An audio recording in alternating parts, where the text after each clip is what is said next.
SRM Tamil பேராயத்தின் பிரம்மாண்ட பேச்சு போட்டி முதல் பரிசு 5 லட்சம்.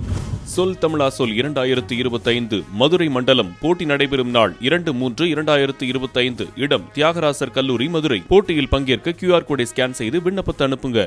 மயிலாடுதுறை மாவட்டத்தில் செய்தியாளர்களை சந்தித்த இந்திய கம்யூனிஸ்ட் கட்சியின் மாநில செயலாளர் முத்தரசன் தமிழகத்தில் போராட்டத்தை உருவாக்கும் நடவடிக்கையில் மத்திய அரசு ஈடுபடுவதாக குற்றம் சாட்டினார். மேலும் தன் கட்சியை ஆதரிக்க வேண்டும், இல்லை என்றால் ஆதரிக்காத மாநிலத்தை பழிவாங்குவேன் என்பது மத்திய அரசின் அணுகுமுறையாக உள்ளதாக சாடினார்.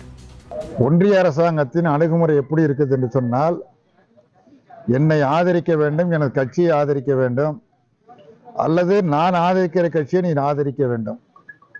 அவ்வாறு செய்யவில்லை என்றால் அந்த மாநிலத்தை நான் பழி வாங்குவேன் என்று சொல்வது என்பது அரசியலமைப்பு சட்டம் வாக்காளர்களுக்கு கொடுத்திருக்கக்கூடிய உரிமையை பறிக்கக்கூடிய செயலாகும். தமிழ்நாட்டில் இருமொழி கொள்கை என்பது நீண்ட காலமாக பின்பற்றப்பட்டு வருகிறது.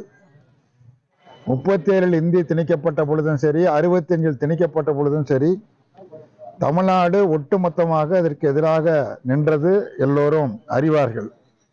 இன்றைக்கு மீண்டும் அப்படி ஒரு போராட்டத்தை நடத்த வேண்டிய ஒரு நிர்பந்தத்தை, நெருக்கடியை ஒன்றிய அரசாங்கம் உருவாக்கி வருகிறது.